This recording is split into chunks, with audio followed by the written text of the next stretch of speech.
Hi, my name is Danny Seraphine, original drummer and a founding member of the band Chicago. I started playing drums at 9 years old.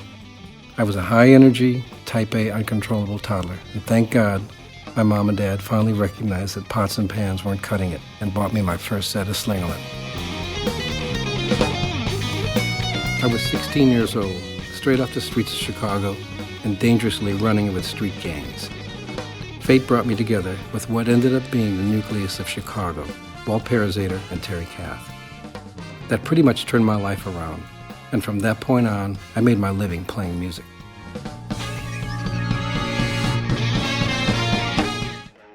And did he ever make music? Hi, I'm Don Lombardi, and I'm here with you every Tuesday on Lombardi Live. And our special guest today is the founding member of Chicago. He was inducted into the Rock and Roll Hall of Fame, included in Rolling Stone's top 100 drummers of all time, 23 gold, 18 platinum, 8 multi-platinum records, selling over 100 million copies. Some of my personal favorites are Saturday in the Park, Make Me Smile, 25 or 6 to 4. And whenever you're in Chicago, I guarantee you can find him at Dewey's Pizza. My dear friend and innovator of jazz rock drumming, Danny Seraphine. Danny, thank you so much for joining us today. Great to see you.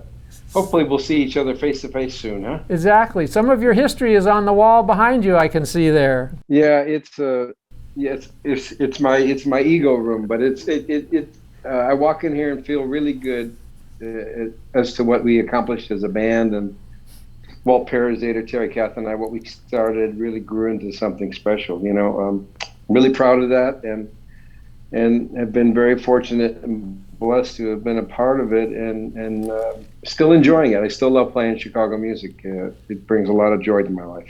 We're going to talk about that. We're going to talk about the book, The Street Player, which is a story of your life. We're going to talk about Yes. The Art of Jazz Rock Drumming, which is a DVD documentary, and also has great drum lessons in it, because if you're with Danny, you're always going to get a drum lesson when you see him play, but he really breaks things down for us in the area of jazz rock drumming and just funk and soul and grooving too. Also, the new Legends book with Modern Drummer, joining Neil Peart and Chad Smith, and another of the series of Legends books that Modern Drummer is going to be putting out. Let me ask you, after you left the band, it was a period of years there before you came back. And when you did come back, you put together, I would call it a new CTA. Tell me a little bit about those years and what you have going now with the new band. Obviously, I kind of was exiled from rock and roll and music, self-exile. I was in self-exile, to put it to you that way. I'd been fired from the band, and I was burnt out. I was really burnt out and disillusioned with the music business, and in general in life. But it was really a time of reinvention for me in Colorado. And Colorado is a great place. I love it. It'll always have such a special place in my heart, because it's a place where I kind of reinvented who I am, and also got to know who I really was again. And so it took a long time. I didn't play for almost 15 years, which has turned out to be a blessing, because my body is a lot younger than my age, so they say, at least, and so it feels. I can still play at a very high level, at a high intensity, and I don't know that had I been touring for that 15 years on a tour bus, my body, it's a lot of wear and tear attached to that. So, but nonetheless, during that time, I was always, when you're not doing what God put you on planet Earth for, you're always a step or two behind, and so that's what always seemed to be happening. I was producing local artists and developing local artists, and I never seemed to be able to quite get a deal for them. I always came like right on the threshold, and something would go wrong, and so there was a big void in my life, because I wasn't playing, and playing is such an integral part of who I am. In fact, it's really what I do better than anything else. There isn't anything I do even close to what I can do on the drums. So I got back to, through the insistence and, well, I would say nudging of you and Peter, my dear friend Peter Fish, a couple of my dear friends, you and Peter Fish, really were instrumental in kind of coaxing me out of the cave, so to speak, that I was in. And because I really had a fear of being that athlete that should have stayed in retirement. And because drumming is so athletic, it really is. I mean, it's the most physical of all the instruments, and they're physically demanding. And you personally really helped give me the confidence to come back and try it again. And by letting me know that I should be sharing my gifts with younger drummers and Chicago fans who maybe had missed what my contribution to the band for so many years. So, and you were really really responsible by you set up that jam with Greg Bissonette and Mark We tricked Bonilla you a little bit and the there. late great Bob Birch. And I knew you. You knew exactly what you were doing too. It wasn't like it wasn't like oh gee, you know exactly what you were doing, and thank you for that, because who knows? I mean, because it really was a turning point. It was a crossroads, so to speak, where I decided, I really miss this. I really miss. When I first connected with Mark Bonilla, he's a fabulous guitar player, and Bob Birch, who knew more about Chicago music than I did. I'd forgotten most of the stuff that he reminded me of, the greatness of the band, and then of course my dear friend Greg Bissonette, who's always been an inspiration to me, as well as encouraging me to be myself and share my gift again. So thank you for that, Don. Oh, well, So I can't say how much it was my pleasure. And what Danny's talking about a little bit was, during those years when he wasn't playing, I still kept hearing those records. I still kept thinking about the time when I was a young teenager, running over to the record player and moving the needle back and moving it back and moving it back and trying to copy what he was doing. And I remember you came up to visit us at the DW building, and we went into coincidentally, I had a kit set up just like his in the showroom. You sat down and played on that a little bit, and I said, this is just great. So we set up a time to go over to Greg Bissonette's house. And it was supposed to be just a visit to go visit with Greg Bissonette, but there was we had a bass player there, and he was all ready to go in his room, and you guys jammed on, and the light went on, and like you were playing, and you had the bug, I think, right at that moment to put a new band together. And how did it all come together with the new band? well, after I jammed with Mark Bonilla and we played the Chicago stuff, and he played it so well, and I really hadn't connected with the guitarist like that since the late great Terry Kath. And, that was Terry passed away in 1978, so there was that spark, and we kind of talked and said, yeah, that was great, and maybe we should. The first idea was let's play. We can play in clubs, and just play the Chicago music and have fun with it, and then one thing led to another, and then Troy Lucetta, who's the drummer with Tesla, was organizing a benefit concert for photojournalists, who ironically did so much work for all the drum magazines, including Modern Drummer. Her name was Lissa Wales, I believe, and she was seriously ill with bone marrow. She needed with cancer, and she needed a bone marrow transplant. So the drummers of the world, Chad Smith, David Garibaldi, myself, Dominic Famulero, Carmine Apice, all banded together. But it was a great evening of drummers and drumming. And so Mark said, hey, well, let's just play he says, I have a great instrumental version to make me smile I've been working on, and we'll get the singer with Tower of Power, Larry Braggs, and I think we had Peter Fish come in and play the horn parts on keyboards, and we played the concert, and it was a revelation for me. It was like like reinventing myself again as a drummer, and so I finished the performance. We did "I'm a Man, Make Me Smile" on 25 or 6 to 4, and I walked to the front of the stage to bow, and I had my head down, and I looked up, and the whole place was standing.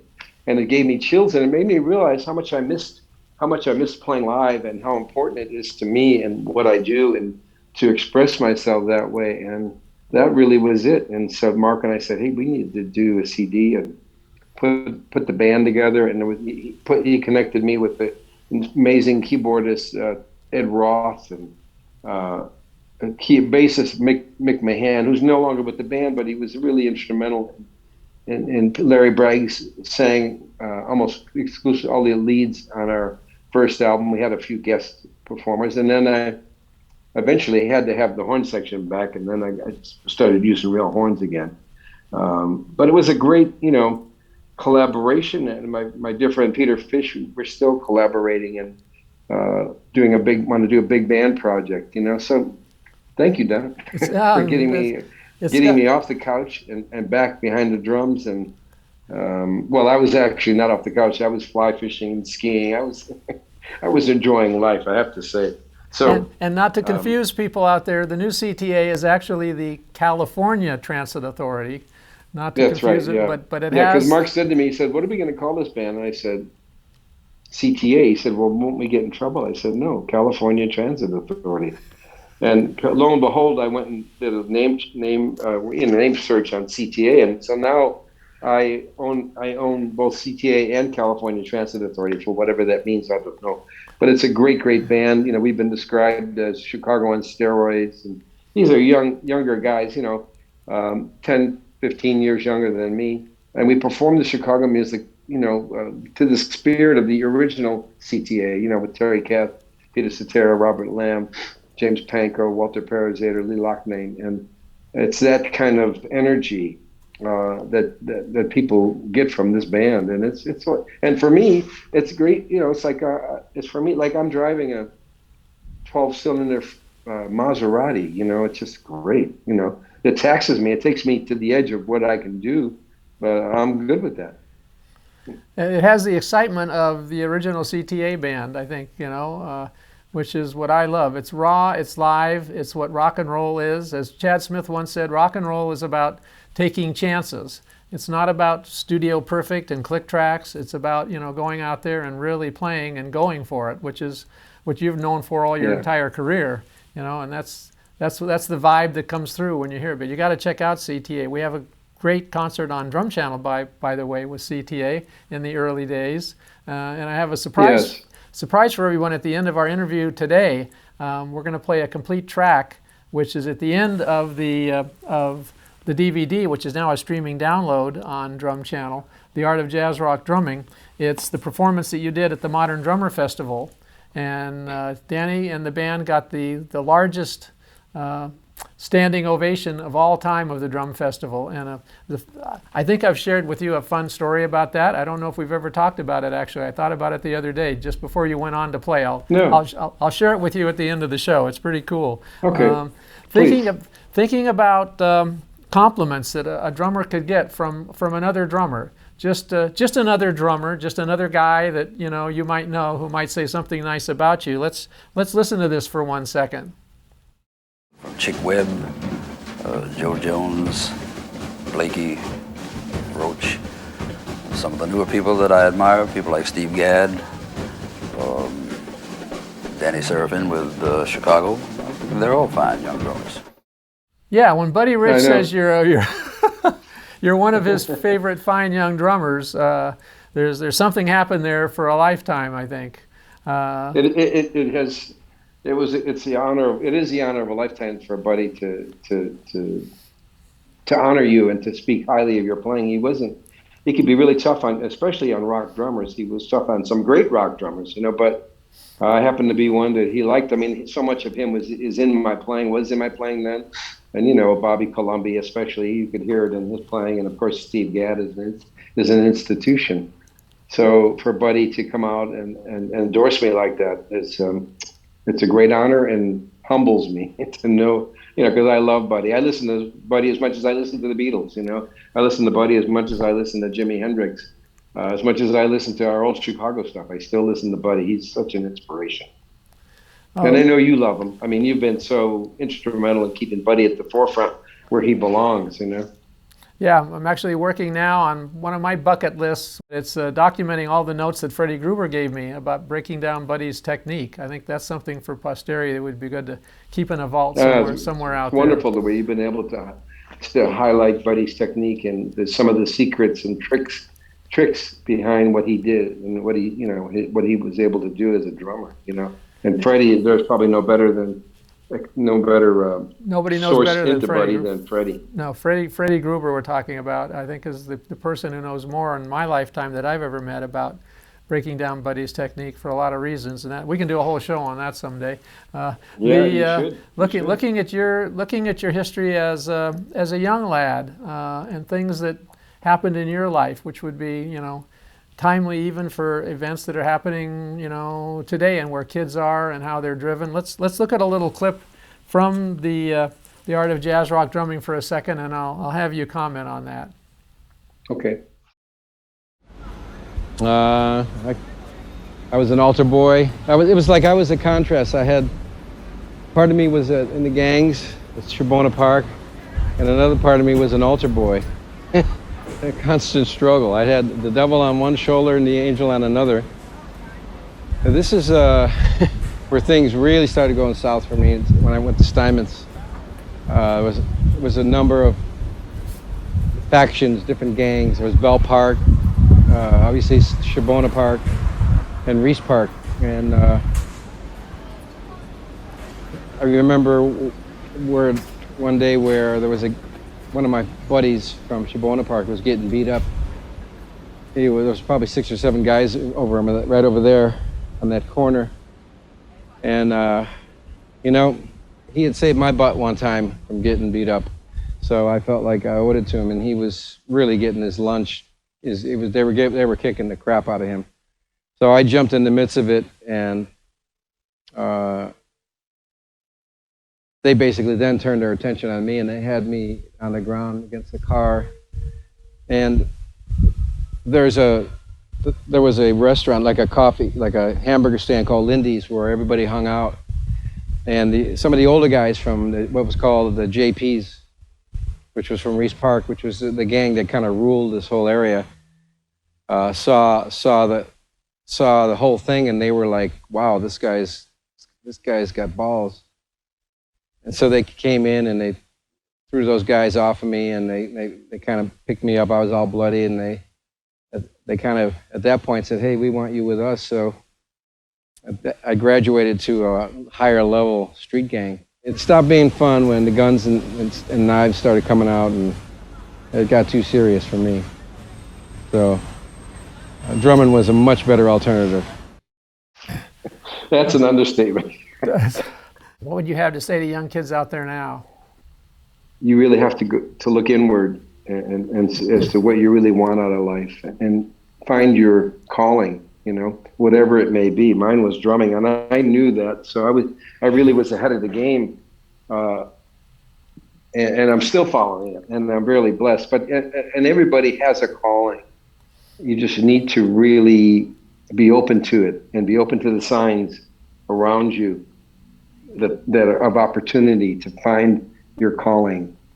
And you gotta. This is a very, very deep subject, because really it's kind of like it's very basic in the sense that you treat people the way you want to be treated. Is a good base. It's a good foundation in life, and another is give more than you take, which is not easy, but is really ultimately going to help you develop your soul and live a better life. Because it's important that we give back in gratitude, and whatever it may be, find that spiritual center for yourself. Mine is music, pretty much, but there's obviously a deeper source than that. But I think you have to be really wary of what's around you, in a sense that it can drag you down, and one mistake can affect your whole life in a bad way. One wrong decision. You're going to make wrong decisions. I still make wrong decisions, but you have to really be aware that you can make a decision that will affect your life in a really detrimental way. And so, all I can say is take care, look upwards as often as possible. I remember you commented to me once when a bullet, grazed by your ear, you decided that was the time to move on and do other things. Yeah, I got shot at a few times, and fortunately, I was never hit. I had some close calls. Hey, Chad Smith here. I'm at the Drum Channel. Huh! Hi, I'm Don Lombardi. About 40 years ago, I started DW Drums in my garage. During that whole period of time, I was lucky to get to know many of the greatest drummers and teachers of all time. Drum Channel is a unique opportunity for you to invest in your future, and we have made sure that it's worth it.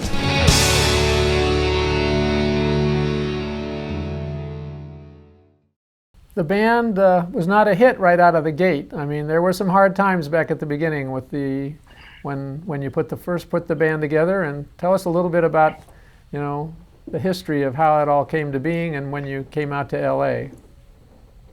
Well, we were obviously the initial idea of the band in 1966, 67.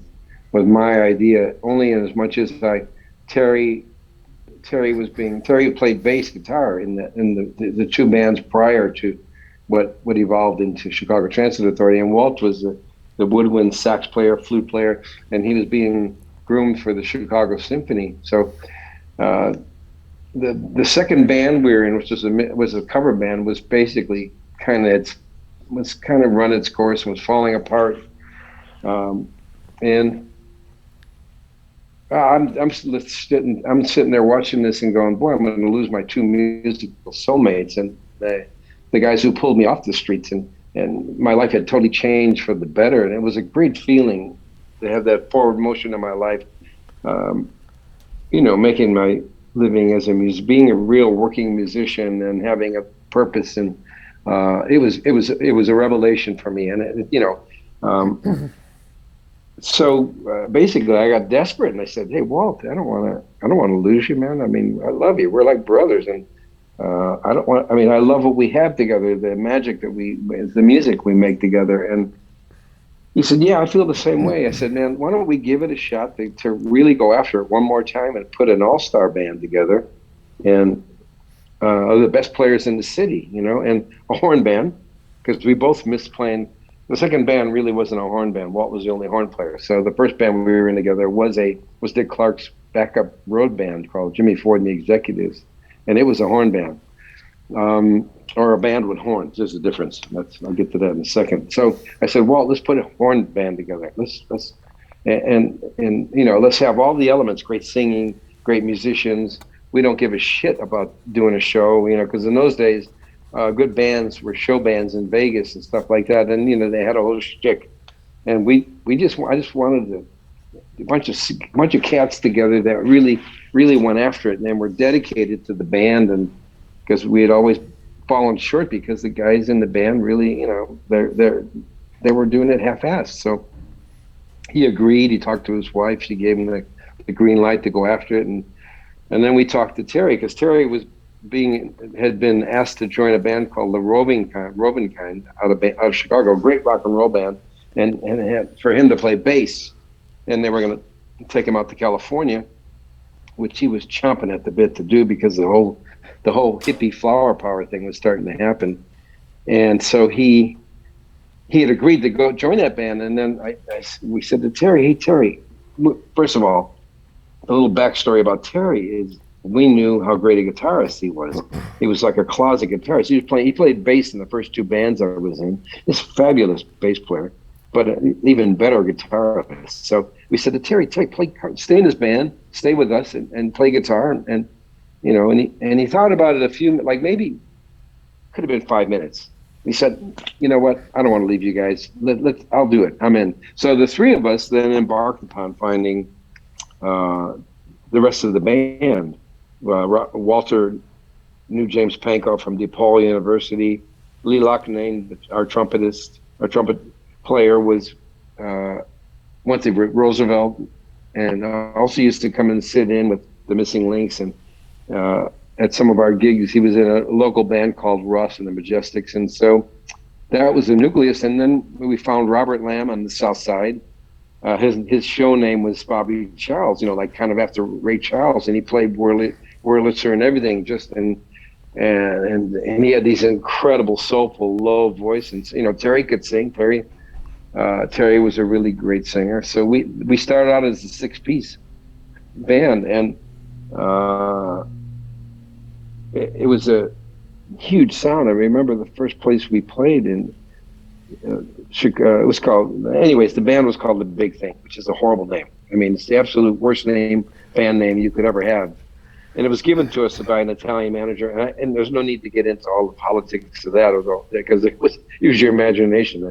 An Italian from Chicago, like a big Italian manager, and he said, "You guys, I got 2 names for you guys: Top Banana or The Big Thing." And we said, "We don't like either." He said, "Okay, you're called The Big Thing," and we didn't argue because he was bigger than all of us.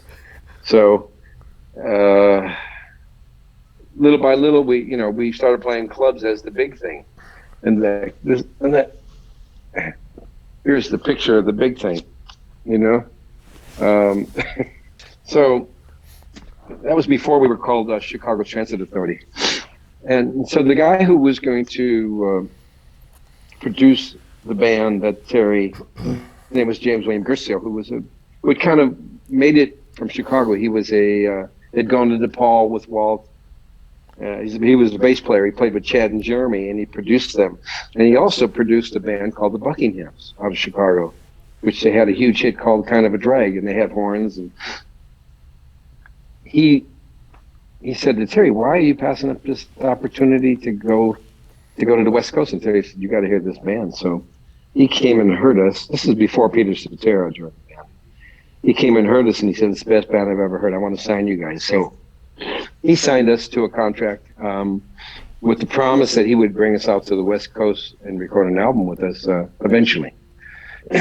So as time passed, we were playing clubs, and we started making the transition, through his guidance, the transition to original arrangements of hit songs and original material. And Peter was part of a band in Chicago called the Exceptions, and they were fabulous. They were the biggest band in the city. There were 4 guys that sang like Peter Cetera, different ranges, high, low, mid, and they were fantastic. And we played a gig with them. We opened for them, and we got wind that Peter was going to lead the band, and it was a falling out. And lo and behold, I talked to Walt, and we were all over him. We grabbed him, and once we got Peter, it was over with. I knew we had something incredibly special. And his great bass playing, but more than that, his singing. So we had Peter on the high end and Robert in the middle, Terry low. We had 3 great singers and great horn section, decent drummer, and a great rhythm. It was a great rhythm section. Terry Katz, one of the greatest guitar players that ever walked the planet. Jimi Hendrix will attest to that, or did attest to that. So in essence, what Walt and I put together turned into an amazing band, and it has stood the test of time. And we could probably take 8 hours, and I could take you through the story of Chicago, but that's where it started. And eventually after we were playing clubs, and we were a very popular cover band. And once we made the transition from cover to original, we started getting fired everywhere. So you're talking about, I was married. I got married really young. Walter was married. Peter was married. Terry wasn't, and neither was Lee or James Pankow. But some of us, we had to support. We had wives, and I had a daughter. And so we reached out to Jim Gersio, said, "Hey, if you plan on bringing us out to California, you better do it soon, because we're dying here. We were getting fired everywhere." And so it was tough. Fired because you were playing original songs and they expected you to be a cover band? Yeah, we were. I mean, some of them were cover songs, but we were doing these wild ass arrangements of them, and honestly, they would be hits. They were really good. They were really inventive and different. We had these great arrangements of "Hold On, I'm Coming" by Sam and Dave, and we did a Beatles Magical Mystery Tour. Nobody could do that song because we had the horns. Not even the Beatles really could do it. And it was just, so once he brought us out to California, there were 7 of us living in a 2-bedroom house in Hollywood. and that's another story and Let's- chapter in of itself. That'll have to be. I think it's, yeah, that's right. It's in our my DVD. Let's take You know, a look I at have this. to tell you, the DVD, you know, I had a chance to get Federico Fellini. I had some of the greatest directors want to do my DVD, but I got Don Lombardi to direct my. He's the director. I was honored And to do Don- that. That's for Don, sure. Don did a great job directing it. He really did. So directed by Don Lombardi. Let's take a look at a clip out of the DVD as the band came out here to California for the first time and see what you had to say Yeah. about that. The band formed in March of 1967, so that was the summer of '68. We packed up our clothes and belongings and musical instruments in a U-Haul. You know, Walt and I went in his car pulling a U-Haul, and Peter had a Volkswagen convertible, I think. He pulled a U-Haul, and some of the other single guys, you know, flew out to L.A., and we made our way out to Los Angeles. And even then, that was another part of the odyssey, which because we then, Gercio rented us a two-bedroom house on Holly Drive in Hollywood, where 7 of us lived in a two-bedroom house for 6 months. This is the house on Holly Drive where we conceived Chicago Transit Authority. We moved here in 1968, the summer of '68, June, and for 6 months, 7 of us lived in this two-bedroom house. Peter, Walter, and myself had air mattresses, not the real kind, the kind you float in a pool on, and we would blow them up at night. And we were in one bedroom, you blow it up at night, and in the morning we'd wake up and be flat on the floor. And Jimmy Pankow had a mattress on top of a dining room table in the dining room, and Terry slept. There's an alcove in there I just saw where Terry slept, and it was all of our equipment was set up in the living room. And we rehearsed every day, 5, 6, sometimes 7 days a week, because we were driven. This is why we came out here, was to make it, so to speak. And so we, like I said, we rehearsed and conceived the CTA record in this living room of this house.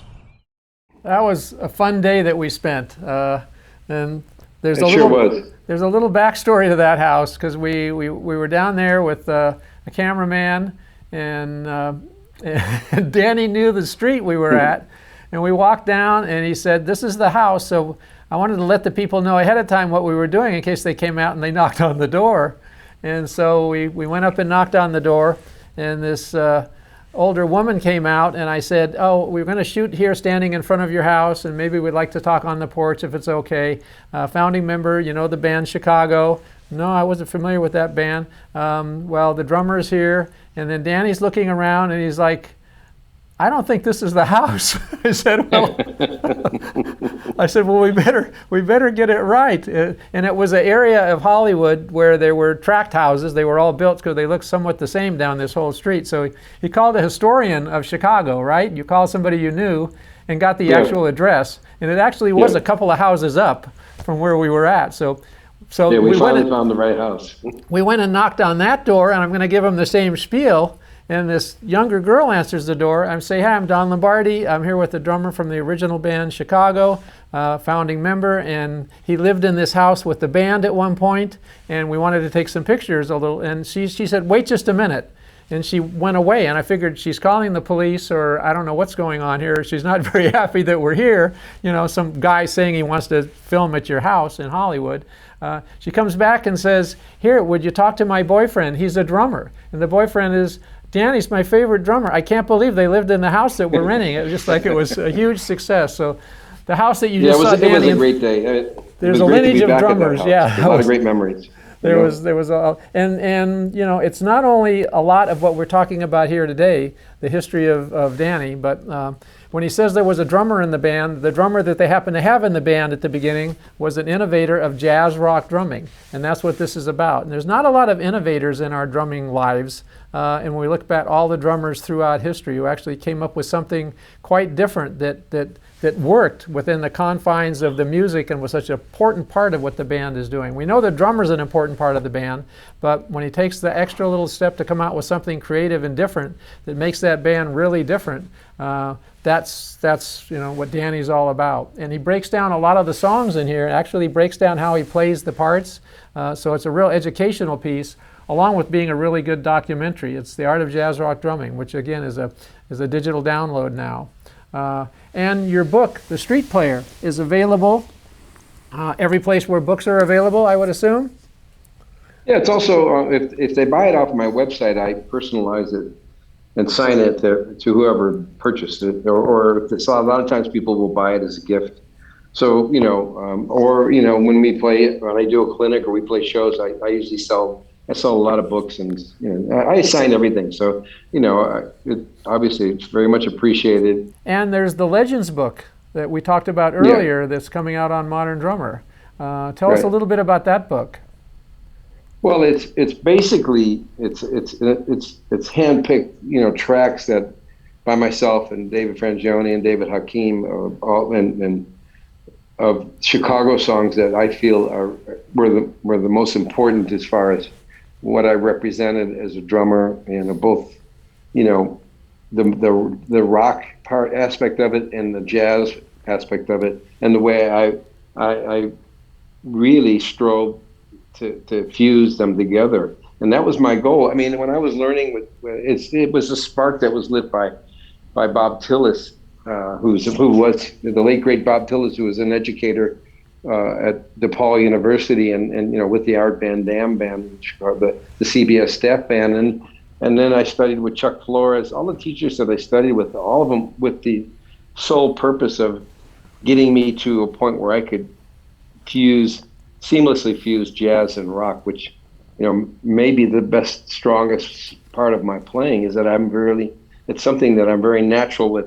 But it was also something that these teachers, Papa Joe Jones and say Chuck Flores and Papa Joe Porcaro, and especially Bob Tillis. Bob Tillis completely transformed me from a good rock funk drummer into a jazz player, a jazz drummer, but a musician, a really well-rounded musician. And that like if you listen to really great drummers, really great ones, they're well-rounded musicians, like any other instrument. When you really finally master and work at your instrument, and then you become a true musician. In other words, complementing whatever is around you and making the song better, making that player sound better, making the guitar solo, the guitar player sound better, while still maintaining your integrity of what you want to play and the message that you're trying to get across in your playing. We could talk hours about this, and we should talk more hours about this, because it's a history that's so important, not only for all the young kids out there, but for future generations also. I can't tell you how honored and what a joy it is for me. When you're a kid growing up and you have your idol that you listen to, and then he ends up becoming one of your dearest and best friends, life just can't get better than that. Danny, I thank you for all the times we've shared together. It goes both ways, Don. I want to tell you the short Steve Smith story that I have. This was at the Modern Drummer Festival, which came along after you'd put the band together, the new CTA band, and they were putting a festival together, and I called and spoke with Rick Van Horn and said, hey, you need closing band. You need a band out there that would be playing with you for the festival. And he was a huge fan of yours, of course, so he kind of helped me push it through with the brass at Modern Drummer back in the day. And you were the final night of the festival, and Steve Smith was closing after you. You were coming on second. And we were backstage, and you're about to go on. They were announcing you, and Steve came over and said to you, have a good show, Danny, have a good show, complimenting you. And you went out and played. I went up and heard the entire concert. I then hear you play the last song, and there's a standing ovation, and I walk backstage. While I get backstage, the ovation is still going, standing ovation. Finally, which is the longest standing ovation of any Modern Drummer Festival. And that's the song that we're going to be playing for you as soon as we conclude the interview. So you get off stage, and I'm standing next to you, and Steve comes over, he's about to go on, he says, Danny, I told you to have a great show, but not that great. He's a dear friend, and I love him. It was a funny... He also helped me get back up to the standard that I needed to get back to. He's a huge fan of yours. And amazing drummer. Huge fan of yours, one of the best drummers of all time, of course, Steve Smith. Yeah. Here is Danny. Thank you so much, Danny. We're going to play this so you can watch it now. I love you. This is Danny Seraphine finishing up the Modern Drummer Concert 25 or 624. It's one of the best tracks I've heard, and I've heard a lot of them in my life. Watch it. Check this out.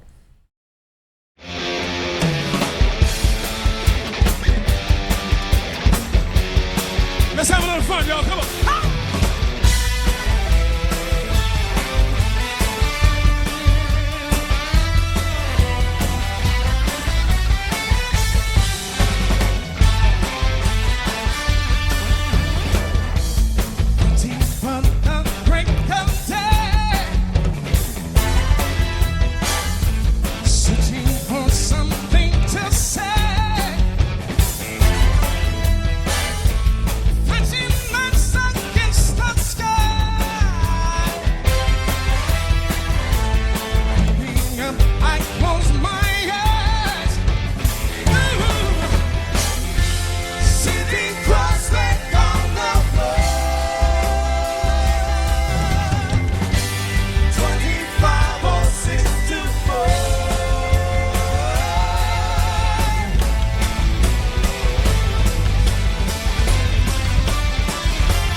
Danny Seraphine and CTA.